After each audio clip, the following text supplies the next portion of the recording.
S ದೃಶ್ಯಗಳನ್ನ ನೋಡ್ತಾ ಇರುವಂತದ್ದು ಬೆಳಗಾವಿಯಲ್ಲಿ ಕರವೇ ಕಾರ್ಯಕರ್ತರನ್ನ ಖಾಕಿ ಪಡೆ ವಶಕ್ಕೆ ಪಡೆದಿರುವಂತದ್ದು ನೇರ ದೃಶ್ಯಾವಳಿಗಳನ್ನ ಗಮನಿಸ್ತಾ ಇದೀವಿ.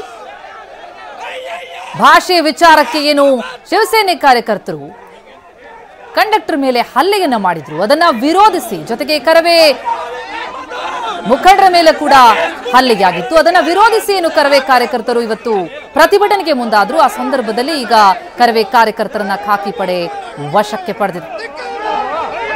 ಕರವೇ ನಾರಾಯಣಗೌಡ ಬಣ ಬೃಹತ್ ಪ್ರತಿಭಟನೆಗೆ ಮುಂದಾಗಿತ್ತು.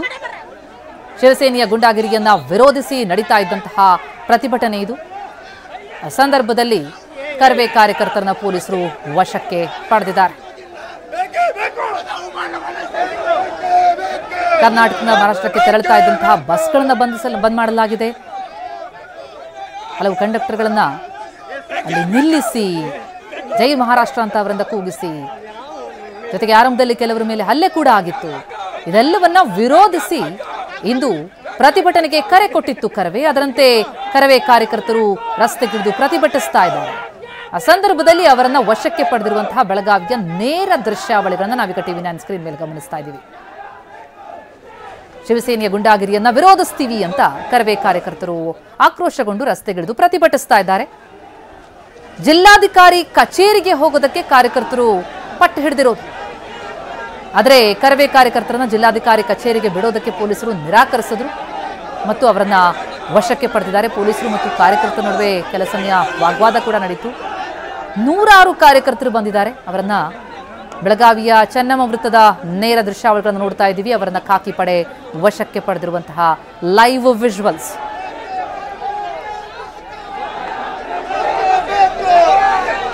ಶಿವಸೇನೆ ಕಾರ್ಯಕರ್ತರು ಗುಂಡಾಗಿರಿ ಮಾಡ್ತಾ ಇದ್ದಾರೆ ಅಂತ ಅದನ್ನು ವಿರೋಧಿಸಿ ಕರವೇ ಪ್ರತಿಭಟಿಸೋದಕ್ಕೆ ಮುಂದಾದಂತಹ ಸಂದರ್ಭದ ಚಿತ್ರಣ ಇದು. ಬೆಳಗಾವಿಯ ಚೆನ್ನಮ್ಮ ಸರ್ಕಲ್ನ ಲೈವ್ ವಿಜುವಲ್ಸ್. 100 ಕಾರ್ಯಕರ್ತರಿದ್ರು. ಅವರು ಜಿಲ್ಲಾಧಿಕಾರಿಗಳ ಕಚೇರಿಗೆ ಹೋಗೋದಕ್ಕೆ ಮುಂದಾಗ್ತಾರೆ. ಅದಕ್ಕೆ ಪೊಲೀಸರು ಒಪ್ಪಿಲ್ಲ. ಕಾರ್ಯಕರ್ತರು ಪಟ್ಟು ಹಿಡಿದಿದ್ರು. ಇದೇ ವಿಚಾರಕ್ಕೆ ಸಂಬಂಧಪಟ್ಟಂತೆ ವಾಗ್ವಾದ ನಡೀತು. ರಸ್ತೆಯಲ್ಲಿ ಮಲಗಿ ನಾವಿಲ್ಲಿಂದ ತೆರಳಲ್ಲ ಅಂತ ಹೇಳಿ ಪಟ್ಟು ಹಿಡಿದ್ರು ಕರವೇ ಕಾರ್ಯಕರ್ತರು. ಹೀಗಾಗಿ ಅವರನ್ನ ವಶಕ್ಕೆ ಪಡೆದಿದ್ದಾರೆ ಪೊಲೀಸರು. ಬೆಳಗಾವಿಯ ಚೆನ್ನಮ್ಮ ಸರ್ಕಲ್ನ ಲೈವ್ ವಿಜುವಲ್ಸ್. ಪ್ರವೀಣ್ ಶೆಟ್ಟಿ ಬಣ ರಸ್ತೆಗಿಳಿದಿದೆ.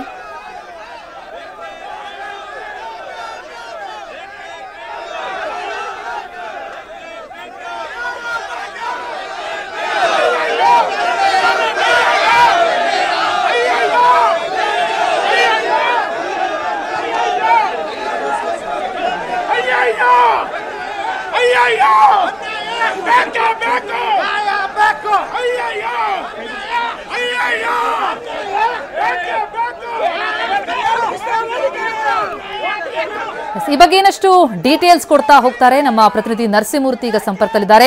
ನರಸಿಂಹಮೂರ್ತಿ, ಶಿವಸೇನೆ ಗುಂಡಾಗಿರಿ ವಿರುದ್ಧ ಬಹಳ ದೊಡ್ಡ ಆಕ್ರೋಶ, ದೊಡ್ಡ ಧ್ವನಿಯನ್ನ ಎತ್ತಿರುವಂತದ್ದು ಕರವೇ.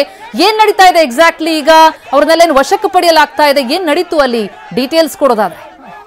ಹೌದು, ಇಲ್ಲಿ ಸಾಕಷ್ಟು ಉದ್ವಿಗ್ನ ವಾತಾವರಣ ನಿರ್ಮಾಣವಾಗಿದೆ ಅಂತ ಹೇಳುವುದು ಪ್ರತಿಮಾ. ಯಾಕಂದ್ರೆ ಇದೀಗ ಏನು ಪ್ರವೀಣ್ ಶೆಟ್ಟಿ ಬಣದ ಕಾರ್ಯಕರ್ತರು ಮತ್ತು ಅವರ ನೇತೃತ್ವದಲ್ಲಿ, ಪ್ರವೀಣ್ ಶೆಟ್ಟಿ ನೇತೃತ್ವದಲ್ಲಿ ಕಿತ್ತೂರು ಚೆನ್ನಮ್ಮ ವೃತ್ತದ ಬಳಿ ಈ ಪ್ರತಿಭಟನೆಯನ್ನು ನಡೆಸಲಾಗಿತ್ತು. ಅವರು ಜಿಲ್ಲಾಧಿಕಾರಿ ಕಚೇರಿ ಕಡೆಗೆ ಹೋಗಬೇಕು ಅಂತ ಪಟ್ಟು ಹಿಡಿದ್ರು. ಈ ಸಂದರ್ಭದಲ್ಲಿ ಡಿಸಿ ಕಚೇರಿಗೆ ನಾವು ಬಿಡೋದಿಲ್ಲ ಅಂತ ಪೊಲೀಸ್ ಆಜ್ಞೆ ತಡೆ ಹಾಕಿದ್ರು.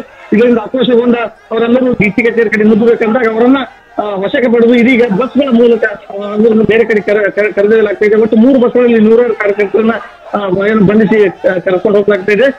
ಇದಕ್ಕೂ ಮುಂಚೆ ಏನು ಕಿಮ್ಸ್ ಆಸ್ಪತ್ರೆಗೆ ಭೇಟಿ ನೀಡಿದಂತ ಶೆಟ್ಟಿ ಕಂಡಕ್ಟರ್ ಅವರನ್ನ ಭೇಟಿಯಾಗಿ ಅವರಿಗೆ ಧೈರ್ಯ ಅದಾದ ನಂತರ ಈ ಒಂದು ಪ್ರತಿಭಟನೆಯನ್ನು ಶುರು ಮಾಡಲಾಯಿತು. ಪ್ರತಿಭಟನೆಯಲ್ಲಿ 100 ಕಾರ್ಯಕರ್ತರು ಭಾಗಿಯಾಗಿದ್ರು. ಎಲ್ಲರನ್ನೂ ಕೂಡ ಇದೀಗ ಬಸ್ನಲ್ಲಿ ಏನು ಬಂಧಿಸಿ ಬಸ್ನಲ್ಲಿ ಬೇರೆ ಕಡೆಗೆ ಅಜ್ಞಾತ ಸ್ಥಳಕ್ಕೆ ಕರೆದೊಯ್ಯಲಾಗ್ತಾ ಇದೆ. ಪ್ರತಿಮಾ, ನರಸಿಂಹಮೂರ್ತಿ, ಕರವೇ ಆಗ್ರಹಿಸ್ತಾ ಇರೋದೇನು? ಈಗ ಅವರನ್ನೇನು ವಶಕ್ಕೆ ಪಡೆಯಲಾಗಿದೆ, ಅವರ ಪ್ರತಿಭಟನೆ ಹಾದಿ ಮುಂದುವರಿಯುತ್ತಂತ ಪ್ರವೀಣ್ ಶೆಟ್ಟಿ ಅವರು ಏನಾದ್ರು ಮಾತಿಗೆ ಸಿಕ್ಕಿದ್ರ? ಏನ್ ಹೇಳ್ತಿದ್ದಾರೆ ಅಂತ? ಹೌದು, ಈಗ ಏನಾಗಿದೆ ಅಂದ್ರೆ ಅವರು ಮೊದಲ ಏನು ಆಗ್ರಹ ಡಿಮಾಂಡ್ ಏನಿತ್ತು ಅಂದ್ರೆ ಎಷ್ಟರ ಪೋಕ್ಸೋ ಪ್ರಕರಣವನ್ನು ದಾಖಲು ಮಾಡಿತ್ತು ಕಂಡಕ್ಟರ್ ಮೇಲೆ, ಅದನ್ನ ವಾಪಸ್ ಪಡಿಬೇಕಂತ. ಇದೀಗ ಒಂದು ಬೆಳವಣಿಗೆಯಲ್ಲಿ ಆ ಪೋಕ್ಸೋ ಪ್ರಕರಣವನ್ನು ಮರಳಿ ಪಡೆಯಲಿಕ್ಕೆ ಆ ಕುಟುಂಬಸ್ಥರೇ ನಿರ್ಧರಿಸಿದ್ದಾರೆ. ಈ ಹಿನ್ನೆಲೆಯಲ್ಲಿ ಒಂದು ಹಂತದ ಗೆಲುವು ಅಂತ ಹೇಳ್ಬೋದು. ಮುಂದಿನ ದಿನಗಳಲ್ಲಿ ಇಂತಹ MES ಪುಂಡಾಟಿಕೆಗಳಿಗೆ ಕಡಿವಾಣ ಹಾಕ್ಬೇಕು ಅನ್ನೋದು ಮತ್ತೊಂದು ಬೇಡಿಕೆ. ಒಟ್ಟಲ್ಲಿ ಈ ಒಂದು ಪ್ರತಿಭಟನೆ ಇವತ್ತು ಉಗ್ರ ಸ್ವರೂಪ ತೆಗೆದುಕೊಂಡಿದೆ ಅಂತ ಹೇಳ್ಬೋದು. ಪ್ರತಿಮಾ, ಥ್ಯಾಂಕ್ ಯು ನರಸಿಂಹಮೂರ್ತಿ ತಮ್ಮೆಲ್ಲ ಮಾಹಿತಿಗೆ.